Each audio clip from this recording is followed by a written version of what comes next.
What event in your life still messes with you to this day? There was a girl next door to my grandparents' house that I had the biggest crush on. Her name was Becca. We had known each other since I was really little. We were both coming into the age of liking the opposite sex at the same time, and we had similar troubled childhoods. Becca lived with her grandparents, too. Somewhere after holding hands but before a first kiss, Becca gave me a ring. She borrowed it from her grandpa and needed it back the next day. I was on cloud 9. Excited, I showed my mom the ring. She asked my grandparents to borrow their truck and told me to get in and make sure I brought the ring. I had no idea what was going on. We pulled up to the jewelry store at Eureka and Telegraph, and she asked to see the ring. She went inside, no kids were allowed, and came out about 20 minutes later. Then we went to McDonald's, the first time I'd eaten anything but food pantry food in at least a year. She said that the jewelry store needed to borrow that specific ring for a few weeks to clean it up. I asked what I was supposed to tell Becca happened to it, and she said to tell her that I had lost it. I never saw the ring again, and Becca never talked to me again.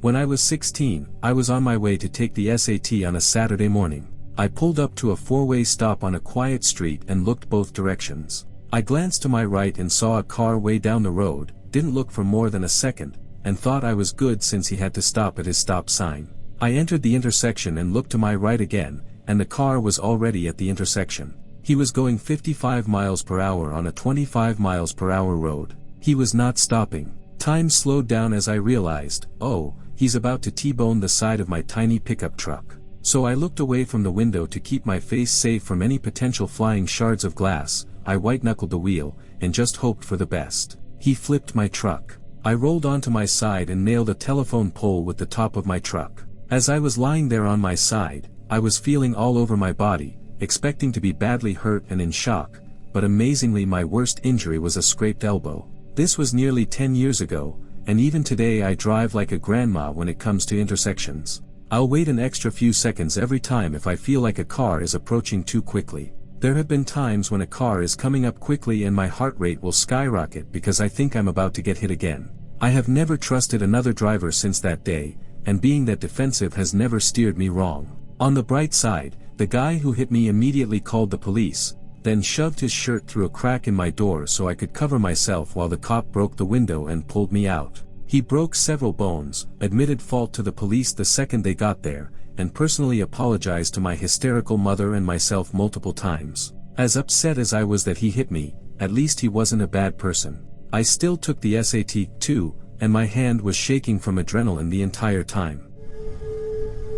My father was in hospice, dying from cancer. He had stopped eating and was barely communicative. We knew it was just a matter of days. Mom and I went to visit him every day for a few hours so he wouldn't be alone. One morning we got a call. Fearing the worst, I answered it, expecting them to let us know he had passed. My father was on the phone, and he sounded well. He even said he was hungry and asked for breakfast. He told me he was looking forward to our visit. I was stunned. I had all these emotions and thoughts, maybe it was a miracle and he was going to beat this. I hopped in the car and started driving over. I got another phone call. This time it was the hospice folks. He had just passed. The roller coaster of emotions from that morning haunts me. I was numb for a long time. There was a period when I thought maybe I had hallucinated and never spoke with my dad that morning. To put my mind at ease, I met with the hospice nurse who was with my dad that morning. She explained a concept called terminal lucidity. She said it's not uncommon at all and is usually a sign that someone will pass soon. That helped, but it still haunts me. I was a search and rescue canine handler for nearly 20 years. One of the last searches I participated in was for a 13-year-old girl who was dropped off by her school bus at the end of her family's half-mile-long driveway but never made it to the house. My canine picked up a strong trail near the bus stop, and we followed it to a very pretty spot in the woods overlooking a quarry where the young lady had taken her own life. She hadn't made it home at all that day, meaning she had either stashed what she needed at the quarry or brought it to school with her. It was clearly planned. This was more than 6 years ago, but I can close my eyes right now and see her shoes, neatly removed and placed at the quarry's edge with her neatly folded sweatshirt alongside like it just happened. I sometimes still dream I'm running that trail. I have a little girl who's 3 now, and thinking about that day scares the heck out of me.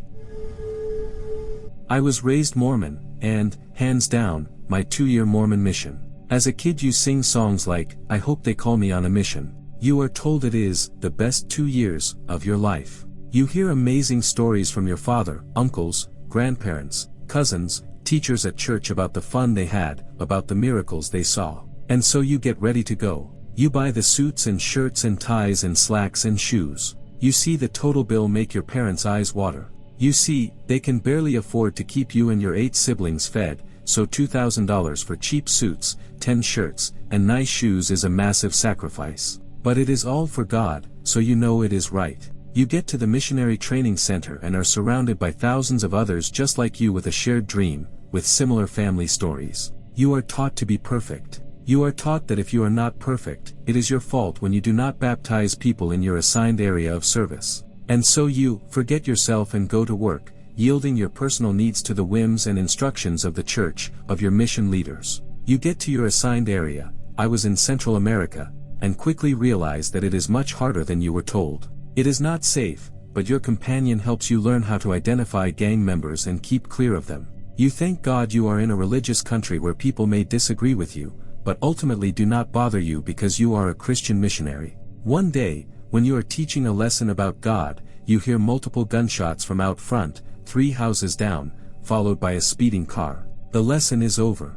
Everyone needs to know who had just lost their life, but everyone is too afraid to go outside just yet. You learn that the people who lost their lives in the drive-by were mistaken for the intended target. 2 innocent people lost their lives because they were sitting on the wrong stoop. You quickly learn to identify whether that bang you just heard was a gunshot or a firework. Lessons of perfection are constant. You believe you are a failure because you are not seeing the success others are. You do not realize until years later that this is a sales job, not a service opportunity. You have enough money to feed yourself, but often go hungry because the required schedule does not allow for dinner until 9:30 to 10 p.m. and you are walking 8 to 15 miles a day. Your companions hate you. You want to be a good missionary and be obedient and work until you cannot anymore. They have boundaries, but you do not. You were trained out of them. They hate your guts. You feel so alone. The mission president is not kind or loving. He never talks to you unless required. He only calls when you email him to say your companion threatened to beat you up. You are alone, chained to someone who hates you.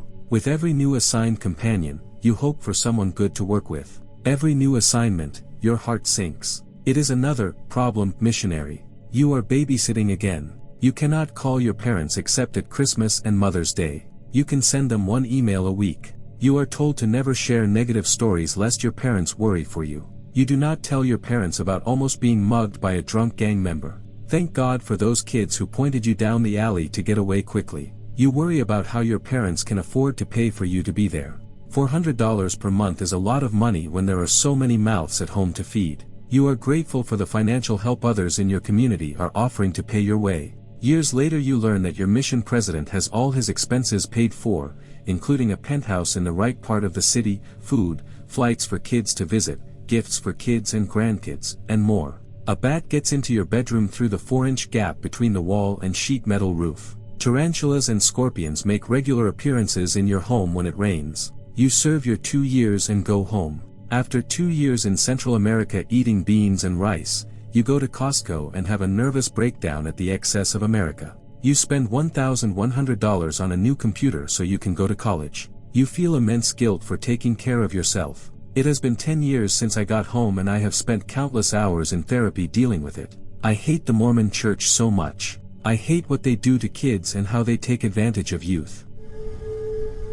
At the age of 15, I had 2 metal rods and 14 steel screws surgically attached to my spine. It was a 12-level spinal fusion, which was easily the most painful experience of my life, especially considering one of the 5 intravenous lines I had was folded over, so I didn't get morphine for the first 24 hours. At 21, I was working at a hospital when a patient began sliding off a bed. She weighed around 400 pounds and had 1 leg, and was unable to help herself. On instinct, I dove in to catch her upper body. 1 steel rod and 1 screw snapped, along with the fusion, which is now solid bone tissue. The breaks happened on 2 separate levels and left 2 sharp metal ends stabbing the tissues around my spine. The workers' compensation doctor never looked at the x-rays, and it was 2 full years before we discovered what happened, after 3 trips to the emergency room.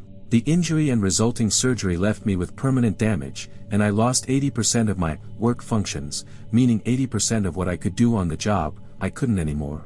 That was 14 years ago. I'll always walk with a limp. I'll never do 95% of the things I really want to. Since COVID kicked my ass, it's difficult just to move boxes or mow the lawn at home, let alone find a full-time job. So, that would be my answer. And for those in the medical field, anything over 50 pounds simply isn't worth it. You could spend the next 80 years as a crippled, depressed mess with more medical debt than you can keep track of.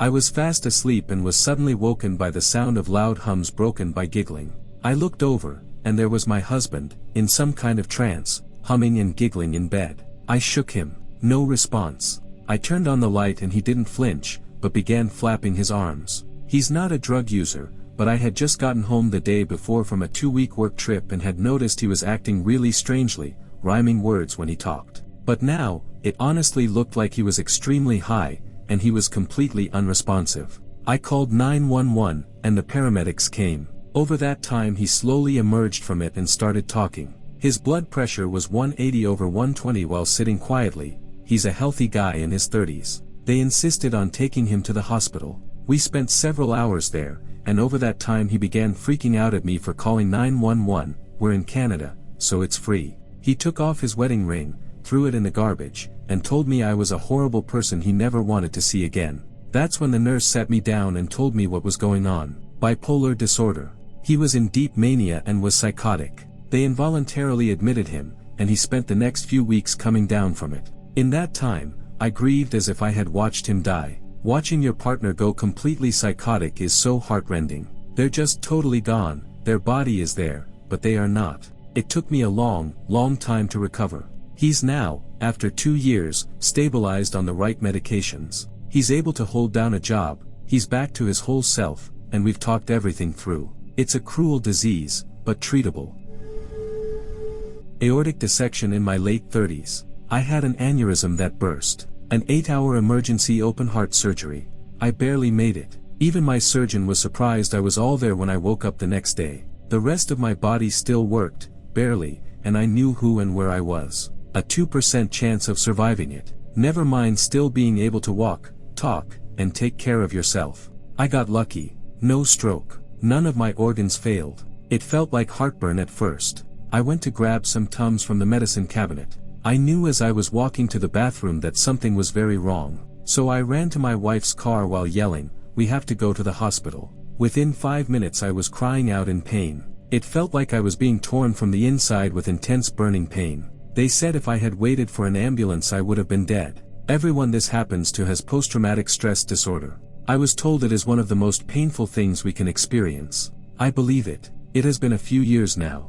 I found out recently I will need another surgery. The next one will be to replace the rest of my aorta, from just above my heart all the way to my femoral arteries. It will leave me with a scar from my left armpit to below my beltline. A 90% chance of surviving. Around a 75% chance of coming out of it okay-ish. Every single day I have at least one moment where I am sure I am about to die. One little imagined flutter in my heartbeat or my breath catches and I think, oh shoot, here we go. This is it. I was engaged to that one person in the world who is your perfect match. She asked me once if I had ever heard of that before, that everyone has a perfect match for them somewhere in the world. I hadn't. She said she believed I was hers, and I knew she was mine. We were friends before we became a couple. It was absolutely ridiculous how well we meshed. She was perfect in every way. She was an absolute goddess in every way. 3 weeks before we were to be married, a drunk driver took her life. That was in 1990. It completely changed my personality and my life. I got the news, and in that split second, my old life ended. I went from being on the mountaintop to being in a deep, dark pit of grief and despair that took me years to climb out of. I still think about her every day. Sometimes it is just fleeting, other times it will mess me up for the whole day, sometimes for days. I'm gonna go cry now.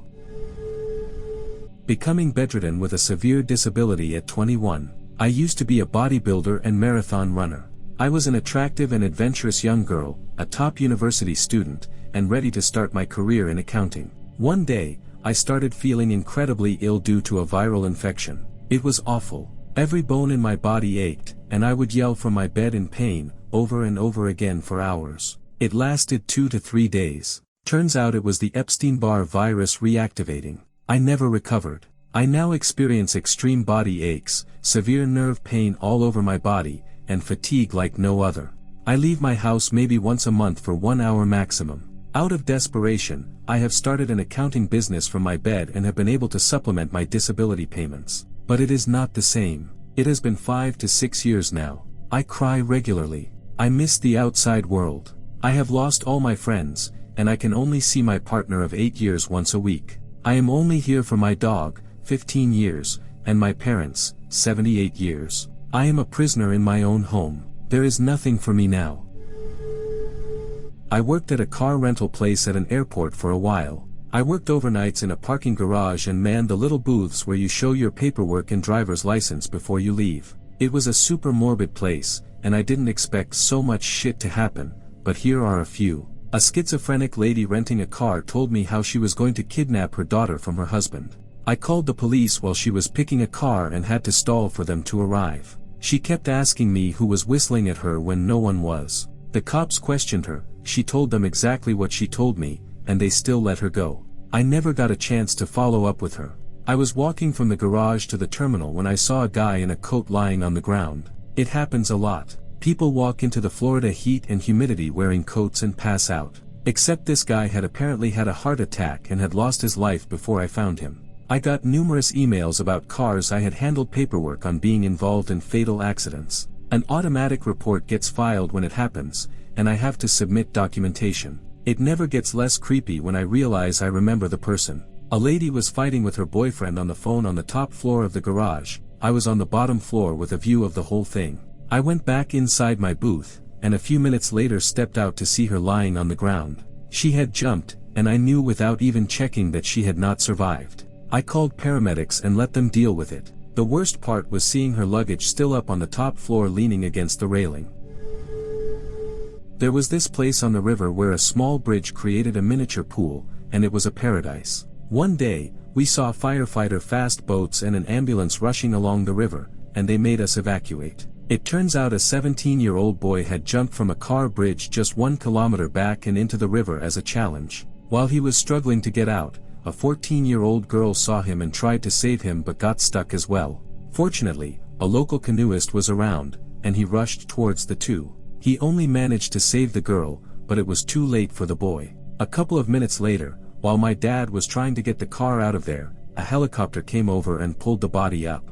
I remember seeing the faces of the paramedics when they realized. His mom arrived, and she couldn't tell what was going on since she was Arabic and didn't speak our language. Her face became bone white when a local managed to translate the only 2 words a mom would never want to hear. He's dead. It was hard not to remember what had happened when coming back a week later. When I was in my early 20s, I was a manager at a store closing with one employee. He was either 19 or 20 at the time. We were closing the store for the night, just the 2 of us, when an armed gunman came in and took us hostage. He hog-tied us with zip ties and left us on the floor while he went into the safe. We were scared, but we thought he was just going to take the money and leave, so we were both relatively calm. Then, in the middle of things, the guy's attitude changed. He started pointing the gun at us, and I knew we were about to lose our lives. This was my last moment on Earth. I can't explain the number of thoughts that ran through my head in those few seconds. I thought about all the things I would never get to do. Graduate college, start a family, get married. And then I thought of my mom and family. Who would find our bodies in the morning? Who would tell our families? How would they take it? Just as suddenly as he pointed the gun at us, he pulled back. I heard him emptying the safe, and I was afraid he might not just take the money but hurt us both. Obviously that didn't happen. It is a very long story, but he left as soon as he emptied out the safe, and we freed ourselves and called 911. The guy was caught 3 days later. The cops were extremely helpful and probably a little lucky that these people were stupid. There were 2, the armed gunman and a person driving the getaway car. Turns out I knew both of these people. That is a whole other story. Short of being held hostage, testifying in court about it all was the worst experience of my life. Their lawyer ripped me apart on the stand. I was only testifying to my experience, which was also caught on camera, but their lawyer took the opportunity to call me a liar and a bunch of other not nice things. He called into question my intelligence and work ethic, really anything. He was grasping at straws. I was trapped and had to take it on the stand. I have not been the same person since. All my life, when I try to talk about that day and all the messed up feelings that live inside me now, I am told that no one died, so I just need to get over it. I said to a coworker once that I think I had PTSD from it all, and she told me I shouldn't say that. That is reserved for soldiers coming back from war, and I didn't experience anything like that, so I was being disrespectful. I stopped talking about it that day. Needless to say, I have thought about it every day since. I want to say this happened in 2004 to 2005.